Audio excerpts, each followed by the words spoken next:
Thank you for attending today's virtual seminar titled Methods of Sampling and Analyzing Soil Pore Solution, presented by Rivera and Chris Chambers. Okay, today we're going to talk about methods of sampling and analyzing soil pore solution. And so just to give you a brief outline of what's going to be talked about in this presentation.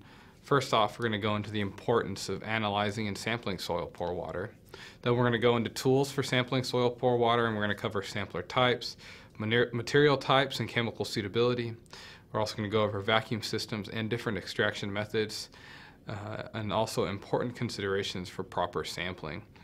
And then Chris Chambers will go into a section on analysis, going over common methods and sample preservation techniques. So, soil water, why do we even care about soil water? Well, you know, it's one of the reasons we want to measure soil water is it gives us the ability to measure solute concentrations in soil solution. And this can be important if you're looking at plume assessment. It's also important if you're trying to understand leachate contamination of drinking water. An example of this is nitrates that could be leaching into the groundwater. Being able to sample a lot of different points can help us understand nitrate migration and also other contaminants that move easily towards the groundwater that could potentially contaminate our drinking water. So sampling provides a strong benefit there. Also, just helping to better understand the hydrologic cycle, and especially from a biology perspective, understanding what's in the soil water helps us when trying to look at plant nutrient availability and how that's going to affect plants, soil biology and microbiology, and how things are changing over time, and just giving us a better understanding of the nutrient cycle. So first off, I want to go into talk about soil water tension, suction, and potential and what the differences are. And so let's go over some terminology and units. Soil water tension and suction are used interchangeably, and essentially they're used to describe how tightly bound water is in soil. Soil water potential is essentially the negative of suction. So common units of that are kilopascals or hectopascals, and the way you can look at this is 100 kilopascals is equal to 1 bar of tension if you're used to using bars as your unit for suction or water potential. Another definition I want to go over is field capacity, and just get that out of the way, what field capacity is. Field capacity is and the definition for field capacity in the U.S. is 33 kilopascals of suction. And essentially, this is a point that they have defined where whether if it's wetter than field capacity, water will drain through the soil easily. And when you reach that field capacity point, it begins to retain the water and resist losing it due to gravity. You can still get water migration even past field capacity when you get gradients and water potential, but that's a different story and not all that important for today's topics. So when we're looking at various approaches for soil water sampling, there's a few different tools available, especially when using controlled suction or discontinuous suction. There are porous cups and plates available that you can use for sampling soil pore water. There's some example pictures here of different pore water samplers and some different suction plates that can be used for sampling in situ. Suction's applied to the cup through a tube extending to the surface, and that's how we pull the sample through these materials. And accumulated soil water is pulled to the surface through the suction tube or through a companion tube it's another technique where you can have soil solution stored in a shaft and can be pushed or pulled through a secondary tube. And you can see some examples in these stainless steel pore water samplers. So some other things about suction cups and suction plates. With suction cups, you have the option of shaft storage. And the nice thing about suction cups is installation is very simple. You can do just a simple augered hole and install the suction cup down the hole. And if you use the right sized auger, for example, we use an auger with a tapered head. That way when you get the suction cup pushed down to the very bottom of the hole, it has better contact with the soil. And then with suction plates, the installation is going to be a little bit more labor intensive. You would have to likely either dig an auger trench and come in through the side and install the suction plate that way. Or you could install the suction plate in a hole and then repack the soil over it, but then you would lose the intact soil, and that's not always a good thing. And the nice thing about suction plates is, unlike suction cups, suction plates can be used to measure drainage rates if they're used with tensiometer controlled suction. And we'll talk about that a little bit later. So when looking at suction cups or suction plates, one of the things that you have to consider is material of the cup. There are a few different material types available, and here's some picture examples of them. There's silicon carbide, aluminum oxide ceramic, there's a polyethylene nylon membrane type sampler, borosilicate glass, and then there's stainless steel. And each material type has a specific range of chemical suitability, and that has got to play a major role in your pore water sampler selection. So before making these selections, you really need to research what you're trying to sample for and how the sampler is going to affect that.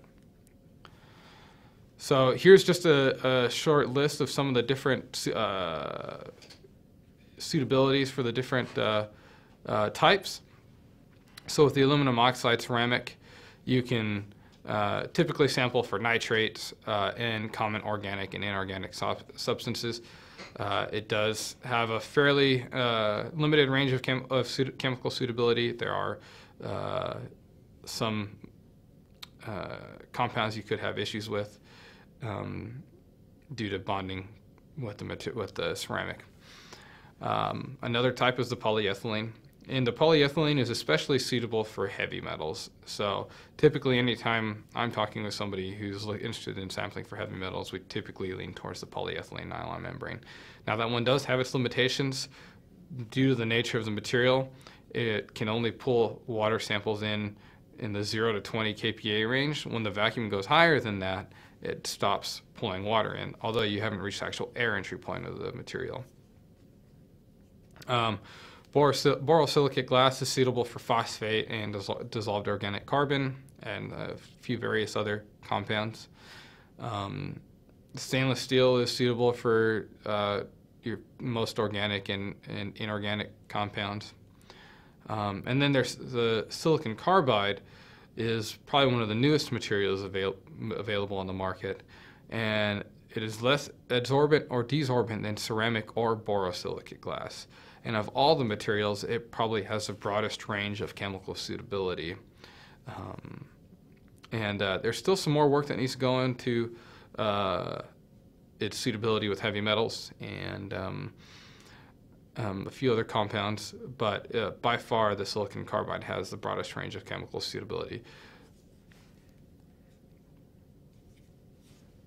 So again, when looking at porous cups or plates, remember the porous cup must not affect the solution chemistry, or if it's going to, you need to understand at what level and if there's any treatments you can do to the cup to help reduce the effect it will have.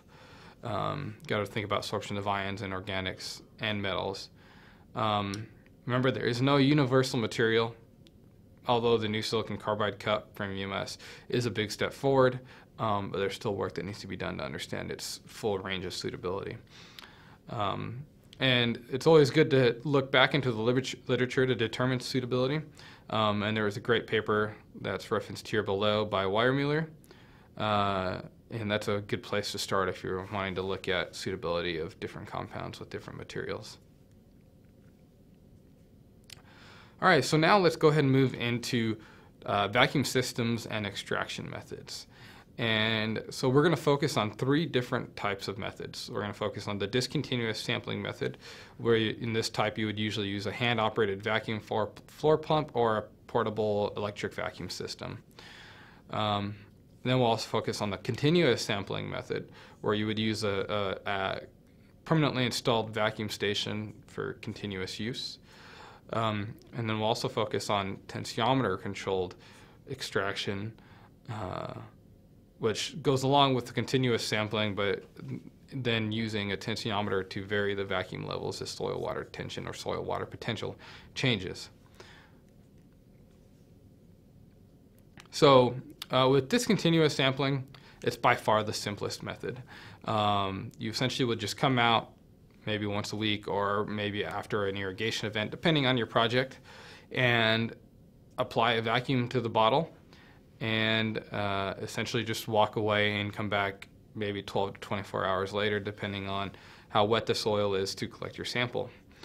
The applications of this are kind of, just your typical qualitative analysis of soil water. And the benefits of the discontinuous sampling approach is it's low cost and easy handling. So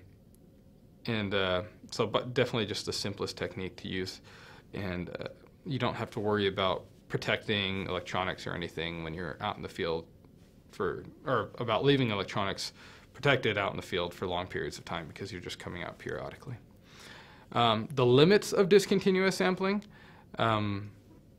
it is discontinuous, so because of that you could miss events. And also the sampling is undefined. You're guessing what level of vacuum to apply. So you're going to say, okay, I'm going to set the vacuum to 50 kilopascals. And essentially it's going to just start pulling sample in, hopefully unless the soil is too dry, and the vacuum will slowly begin to dissipate as it pulls sample in. And so it's not very constant, and you really aren't going to know how much exactly, or how much solution you're actually going to pull in. Now, the continuous sampling method, with this method you have a constant vacuum applied or continuously maintained using a vacuum system that's meant to be left out in the field. Applications of the continuous sampling method are primarily for long-term monitoring projects. If you have a site that you're continuously having to monitor for any type of contaminants that could be moving, any studies on leachate, especially some compounds are very slow moving, and so it's good to have continuous extraction so you don't miss when those compounds are coming by, and instead of having to guess when you want to come out for your discontinuous sampling approach. And depending on the vacuum that you apply, there is extraction from a certain pore size. And I think this primarily more so actually applies to the tensiometer controlled extraction, and we'll talk about that here in just a minute. And one of the benefits of continuous sampling is it's defined sampling. You're always sampling over the entire period of time. You're not missing anything, and so you know that, and I think it helps make the projects a little more robust. Now, one of the limits of continuous sampling is the constant vacuum ignores changing soil water tensions. If you have too high of a vacuum, you can have issues with carbon falling out, which can be an issue. So those are things that you kind of need to consider. So now, tension-controlled extraction. When doing tension-controlled extraction, you have a tensiometer that's constantly measuring the soil water tension, and then the vacuum system is monitoring that and changing the level continuously as the soil water tension changes. The benefits of this, there's constant sorption and filter effects. When you're doing if you were to do the continuous extraction without the tensiometer control, you can get various filter effects depending on how the water potential is changing. And this essentially what it causes memory effects in your sampling. And so this can affect your actual solution chemistry. Some of the limits of tension-controlled extraction is it samples from various pore sizes depending on the current vacuum. So if the soil is really wet and you're only applying, say, 10 kilopascals of suction, you're only going to be sampling from the very large pores and not the very small pores. And that'll change as your vacuum level changes, but that is something to be understood. And here's kind of an example setup of a tension-controlled extraction unit. You have your vacuum system, your tensiometer, and then you have a buffer bottle in line between the vacuum system and the rest of your bottles and samplers. And you're going to want to have a bottle for each sampler because you don't want to, obviously you don't want to mix solution from different samplers because you won't know the chemistry at the different points. So we'll go ahead and go into some temporal considerations. Spot measurements with the portable pump, so if you're doing the discontinuous sampling approach, only gives you a brief snapshot. And then again, if you're only using a static vacuum, even with the continuous controlled extraction, the measurement is weighted heavily toward wet time periods.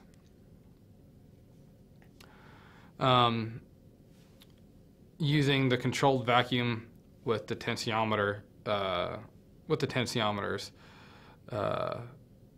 pumping system is controlled by measurement of soil tension. So here's an example graph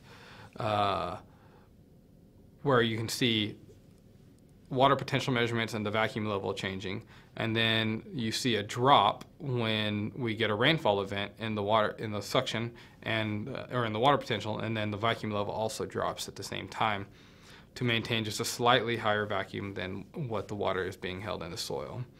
And the nice thing about this is a representative sample is collected over time.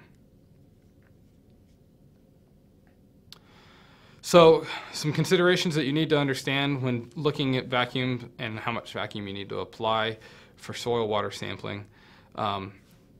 The vacuum that's applied must be greater than the soil water tension. So it has to be at least slightly greater. An example is if the soil water tension is 10 kilopascals, your vacuum has to be at least 1 to 2 kilopascals higher to really be able to actually pull a sample in. So it always just needs to be slightly higher than what than how tightly bound the water is in the soil. You also want to think about the air entry potential of the porous material that you're using, so of the ceramics. So various ceramics do have different air entry points, and there are certain ceramics that are designed for different applications. So for example, if you're doing more of a leachate or drainage application, then the ceramic you're going to use is going to have a lower air entry point, closer to 10 kPa, because they're only designed to measure drainage. And in order to be able to handle the flow rates that you'll see at the really wet end periods, they have to have a higher flow rate. And so in order to do that, that reduces the air entry point of the ceramic. Other ceramics like aluminum oxide and the silicon carbide, their entry point ranges from 90 to 100 kPa. And with this higher air entry point, you can measure resident soil water, but it is slow. So the flow rate into these higher air entry point ceramics is going to be much slower. So, some other things to consider really to have the right tools for a successful sampling setup and experiment. There's some things that you need to think about. One, creating a good seal is crucial. If you don't have a good seal with your vacuum system, especially if you're doing continuous or even discontinuous, you're not gonna be able to successfully pull in soil water samples. So when making sure you have a good seal, proper bottle selection is very crucial. It's I've run into people who oftentimes want to use older bottles that they have lying around the lab that might not be in very good shape, and they run into issues where they cannot create a seal, have a good seal and get a good vacuum, and so they wind up having issues pulling samples in. And so it's important that when you're designing the system that you use proper bottles and also good connections. If one of your connecting points has a leak, again, you're going to have issues maintaining and vacuum and pulling samples. Other considerations, you also want to protect the sample from the sun. You don't want it to begin getting heated up because you can get chemistry changes due to that. There are underground storage boxes available that can help protect the soil water samples, and it can also help maintain a more constant temperature for the sample, closer to that of what it is in the soil. There are also samplers with shaft storage, which are also a good option. Then some other considerations for the vacuum system, and primarily vacuum system protection, is you want to protect against overflow. So especially you want to protect water from getting into the vacuum system. You also want to protect water from getting into the different sampling bottles to prevent cross-contamination. So here's a picture right near the bottom of a Teflon stop that will actually seal up if it gets wet and cut off the vacuum to the bottle. And then once it lets back down and is able to dry out, it will begin applying vacuum again. So these are good tools to use when setting up, especially a continuous and tensiometer controlled system. Some other considerations. Over time, the pores for samplers can begin to clog. Fine particles, especially if you're working in a clay soil or a very silty soil, fine particles can clog the ceramics over an extended period of time. And I'm talking, this is usually over a couple of years, so if you're really trying to set up a long-term monitoring project, this is something that you'll need to consider. What helps prevent this, you can prevent this with flushing the material out periodically, but also maintaining the lowest possible vacuum will reduce the clogging rate and help prevent them from clogging over time. And so using tensiometer controlled extraction also helps in preventing pore clogging. Another thing you have to think about is level differences. If you are sampling from a certain depth, you need to make sure that you need to understand that you have to overcome that depth in order to actually be able to pull the sample up to the surface. Another thing is if you have a setup where your sampler is actually at a higher point than your bottle, then you will actually run into an issue where you're getting a hanging water column inside of those tubes. So you'll have a higher tension being applied than should be if you have this type of situation. So you'll need to consider that when you're deciding what vacuum levels you need to apply, or when you're setting up your vacuum systems and what level of over vacuum from the soil water potential that you want to apply. So, and just a good reference, 1 kilopascal is approximately 10 centimeters, or approximately for 10 centimeters of level difference, you need to apply 1 kilopascal of suction. And another consideration, if you're trying to sample from very deep, water will begin to cavitate at around 85 kilopascals. So it's going to be around, if you're trying to sample deeper than 8 meters, you could begin to run into issues pulling a sample to the surface. Stop it right there. Okay. As far as the stand, you're back up.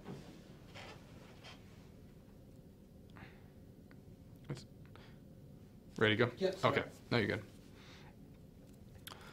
So some other considerations, flow rates. Remember, the maximum flow rate that you can see from a sampler in free water with a vacuum of 50 kilopascals is approximately 5 milliliters per 10 minutes. And this is in the higher air entry point ceramics, so around 90 to 100 kPa air entry point. And kind of a minimum you know, in a sandy loam soil with 50 kilopascals of suction, and so this is not going to be a completely saturated soil.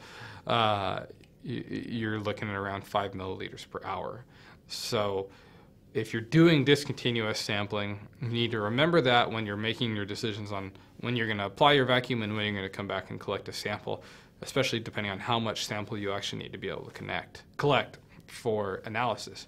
And if you're doing analysis that requires high or a lot of sample, then you might want to consider the continuous or tension-controlled extraction. Because you're always pulling a sample in, you have a better capability of pulling in more sample and an opportunity to get more sample for your analysis. And sampling is only achievable if soil tension is lower than the vacuum applied. If you're working in too dry of conditions, then especially this can be an issue in sandy soils because you go from a point where you can collect lots of samples to a point where you really can't collect a sample very easily due to the soil moisture characteristic curve of sandy soils. So that is something to consider. But just remember, you're not always going to be able to pull a sample if it's too dry in your field. And so now we'll go ahead and move on to the analysis section, and Chris Chambers will take over from here. Thank you, Leo. Now that Leo's given us some methods for getting soil out of our pore spaces, I'm going to take over and talk about some ways to turn that water into data. This is by no means a comprehensive, every single method out there that you could use to analyze your soil pore water. Mostly we just want to give you some guidelines and put you on the path to finding out the things you need to get good data. One of the most important things is know your substrate. What kind of compound are you looking at? Most analyses are substrate specific. There aren't very many places where you can just throw everything into some type of machine and then the data magically comes out. There's usually more than one way to get the information that you want, and there's usually some pros and cons with each method. There are some considerations that need to be made regarding sample preservation and collection. I'll go over a few of those, and you also need to think about the difference between what you're putting in or what you're pulling out of the soil and what you're putting into your analyzer. So we'll talk about some things to consider there as well. Okay, number one, know your substrate. What equipment do you need? How does that equipment analyze it? What precautions do you need to take with both your sample preparation and your sample storage? And what preparation do you actually need to do to turn that jar of water that you bring in from the field into actual numbers? There are some common analyses that are done. Are you looking at pore water chemical properties? Inorganic compounds, there are assays for organics, and also more complex pollutants or contaminants from, say, landfills or waste sites. Pore water chemical properties. These are usually some of the most straightforward analyses, and here we're talking about soil pH or electrical conductivity, and these are generally the most straightforward properties. You may have very little sample prep. Say for pH, it's take your sample out, insert your pH meter into your sample jar, and then you've got a number. And electrical conductivity is usually pretty straightforward like that as well. Inorganic compounds. In agricultural settings, these are some of the most common soil pore water assays that you're going to be interested in. We're talking about ammonium, nitrates, and nitrites are examples of inorganic compounds, particularly very important nitrogen-containing compounds for in ecosystems. There's several ways to analyze these. You can use a colorimetric analysis. These are generally automated. You can generally run a lot of samples through at once. And basically, you're just measuring the absorbance of certain wavelengths of light. Ultraviolet spectrometry is becoming more and more common. You scan many wavelengths of UV light, And the nice thing about the ultraviolet spectrometry is there's generally no reaction necessary. There's not a whole lot of sample prep you can do, and these field portable devices like this are becoming more and more common. Organic compounds. You usually have some very specific analytical procedures when you're getting organic compounds. Dissolved organic carbon is one common method. Basically, it's small carbon molecules that are dissolved directly in the water. One way to get total DOC, you would filter the particulates out. You don't want any of that. And then remove the inorganic carbon, your carbonates, through titration. Carbonate is pH specific. So by getting your soil extract to the right pH, you can have all of your inorganic dissolved carbon come out in gaseous form. Then you oxidize what's remaining and measure the CO2 that is given off. Gas chromatography and HPLC are some other methods that let you get at carbon in your soil pore water, and I'll go into those in a little bit more detail later. Dissolved organic nitrogen has a very similar method. Again, you filter out the particulate organic N and then oxidize it to NOx, and then you detect the NOx.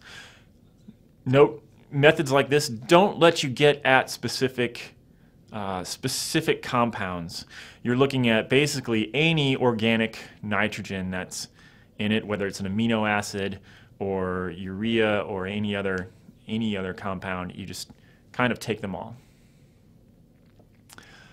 So pollutants, say pollutants and contaminants. This is where we get into some very complex methods for analyzing what's in your soil pore water.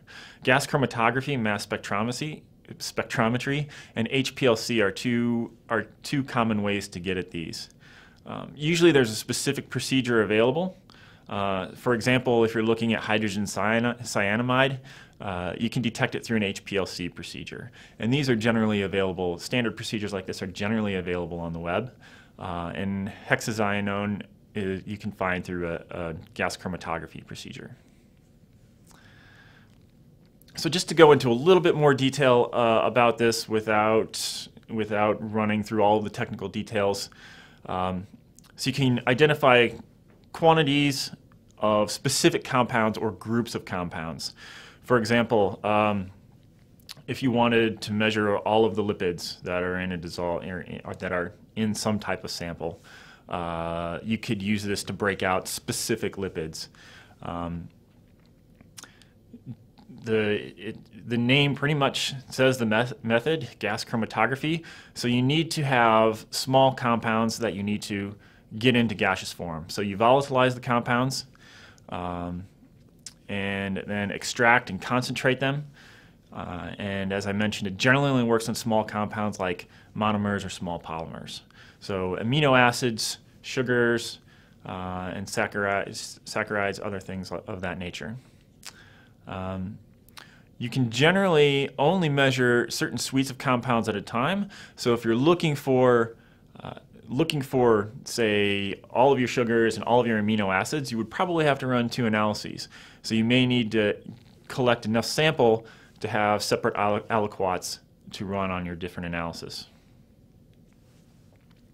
And this is basically what gas chromatography gives you, where the peaks are, each peak is a separate compound within the suite of compounds. Now this might be all of the sugars, and we're looking at the abundance of individual sugars within a sample. Okay, and these analyzers are generally very high cost, and usually have a lot of maintenance that goes along with them. But there are labs out there that can perform these procedures if you don't want to invest in the equipment themselves. High performance liquid chromatography, or HPLC, is a method that's much like gas chromatography, only you can use bigger compounds. You still get the same plot with peaks on it, where each peak is a separate compound. There's frequently some very, very time-intensive sample preparation. Again, you have to extract and concentrate your sample, and then you're derivatizing it into a compound that is going to allow it to be separated in the instrument. And as I said, it works on much larger compounds. So if you've got some of the larger pollutants or contaminants in an ecosystem, you would look at a HPLC procedure rather than gas chromatography.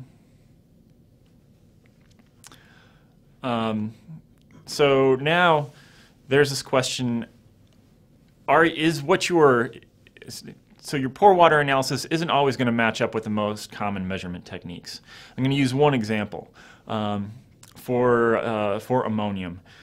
It's been very common that ammonium has been analyzed through KCl extractions in the soil. That creates a much different environment than just sampling the pore water sample. So be aware that using some of these methods, you won't necessarily get the exact same data as the historical data from KCl extractions. Now, sample preservation. Recall in Leo's talk, you've got a sample bottle out there collecting water. Some methods you're collecting your sample over just a matter of hours or minutes. Some methods you may have your sample bottle out there for days, and you want to do your best to preserve that sample and be aware of what can happen to your sample while it's out in the field or being transported to the laboratory. Volatile compounds are one thing you need to be aware of. Ammonium is in equilibrium with ammonia, which is gaseous. So you need to, if you're interested in ammonium, you have to have some way of preserving your ammonium in that sample bottle. Labile compounds, carbon compounds that are very easily broken down, very mobile, basically just like candy for microbes that may or may not be in your sample bottle. And microbial contamination is something that you do need to take into consideration depending on what substrate you're looking at. Bacteria in the soil can be 0.2 to 2 microns in diameter. And fungal hyphae can be down to 1 micron. And some of these can penetrate the pores in the sample cups. Okay, so we'll talk about ammonium a little bit. This is a very specific problem. Ammonium is a very common fertilizer that is frequently leached through the soil surface. If you're wanting to measure ammonium in your soil pore spaces, you'll have to be certain that you are actually preserving the ammonium that you pull out of the water. So it's in equilibrium with ammonia, which is, as I mentioned, gaseous. And how much is in which fraction, ammonium versus ammonia, is pH dependent. It's pretty easy to calculate what that conversion rate will be at standard temperature and pressure. But you've got a sample bottle with a vacuum on, and your substrate of interest is actually in equilibrium with the headspace. And this is what we're talking about. At low pH, most of the ammonium is going to be in the form of most of this is going to be in the form of ammonium. But as you get towards more alkaline conditions, then you start to get more and more ammonia, and then that is going to be in equilibrium with your headspace. So at a pH of 9.23, almost all of the ammonium, or almost all of this is in the form of ammonia, and it's essentially just going to evaporate. And if you're maintaining a continuous vacuum, say sipping periodically to maintain a constant headspace or a constant vacuum, or if you're using tensiometer control where you're constantly having to maintain that vacuum, then you could be losing all of your sample out through the vacuum if your pH is too high. One thing you can do, a few drops of strong acid will bring the pH down enough, less than 4. that all of it will be in the form of ammonium, and it's not going to volatilize away. And then labile compounds, things that are very easily broken down by exoenzymes that were pulled into your sample cups or by microbes that may have entered your sample cups. This is also a consideration for sample preservation, particularly if you're going to have your samples out, you're continuously sampling, and you'll have your samples out for days or weeks before you collect them. Enzymes themselves can break down very quickly, and that can change your pore water chemistry as well. So the sample cups range from anywhere from about 0.2 to 2 microns, and they can actually let some microbes into your sample jars. It depends on which cup you use. One possibility to keep this activity at a minimum if you're going to have your samples out there for a long time is to add a few drops of chloroform, and that will effectively shut down the microbes, and your sample will be kind of at a steady state. Low temperatures are also a good idea. It's why we bury our sample boxes. You don't want to create a sun-fueled incubator out there for your sample to get eaten up by microbes. So some guidelines to questions that you should be able to answer when you're deciding how you want to analyze your sample. Know how much sample you need for your analysis. Know the concentration required. What's the lower detection limit of the specific method that you're using? If you want to sample multiple compounds, are your different analyses compatible? Can you do multiple compounds in one sample, in one analysis, or do you have to have separate aliquots to send to different analyses? And do you need to take special sample preservation precautions? These are questions that you should be able to answer before you set up your experiment or choose the lab that you're going to send your samples to. One example, I'm just going to use nitrate as an example. It's a common agricultural pollutant, a very common fertilizer, and it leaches through the soil very quickly. More and more, our environmental regulations are getting more and more strict, so many places have to monitor nitrate that's leaching below their crop zone, and this is a very good method to do it, is to use these pore water samplers. So one way to analyze nitrates is through a process called cadmium reduction. You generally need about 5 milliliters of sample, and not all methods are going to require the same amounts. These are just some typical guidelines for this one type of analysis. Your minimum concentration can be up to 1 microgram, or can be as low as 1 microgram. If you need more sample, you may have to take some steps to concentrate it if you have very low sample concentrations. Is it compatible with another analysis? Many detectors can actually sample ammonium with this analysis. So not all methods, but some can. And is there any type of special sample preservation? For just nitrate analysis, generally not. Bear in mind that if you do want to measure the ammonium that goes along with this, then you'll have to take some pH control methods to measure the ammonium. Consequences of this method: it can't distinguish between nitrate and nitrite. So if that matters to you, you'll need to find a different method.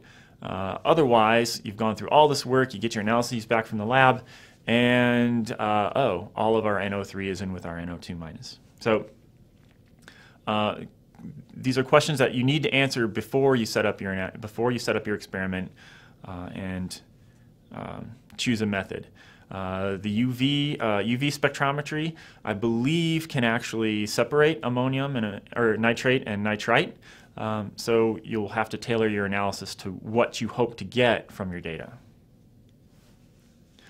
I'm going to talk just briefly about stable isotope analysis. It does come up occasionally, and there are some things to consider when using pore water samplers like this for stable isotope analysis. And we're talking about, specifically in this case, deuterium, oxygen 18, nitrogen 15, and carbon 13. You should be aware of possible fractionating processes, and this is going to factor into your sample preservation. For deuterium and oxygen-18, evaporative enrichment is an important consideration. If you have a discontinuous sampling method, your headspace is closed, you probably don't have to worry about this very much. The ratio of 18O to 16O isn't going to change very much because you're not losing any oxygen or hydrogen. So you probably don't need to worry about it. However, if you have a continuous method that's occasionally having to pull more vacuum, you may be losing some of your water vapor that is a different isotope ratio than that in your actual sample, and that can result in fractionation that isn't the same as what you pulled out of the soil in the beginning. Again, this can have an enormous effect for volatilization of ammonium if your pH isn't right, and again, if you're continuously sampling where you've got to maintain that vacuum, you could be losing ammonium that is much generally lighter than the nitrogen dissolved in your sample. Enzymatic processes can also change the stable isotope ratio of the sample, so it is important to also control that. If you're using a label, say if you're extracting some label that you've added in an experiment, then you generally don't have to worry about fractionating processes. So that's not really a concern, but you should be aware of sample bottle contamination in these cases. And that's all that I have for you. We thank you very much for listening, and we will take some questions here.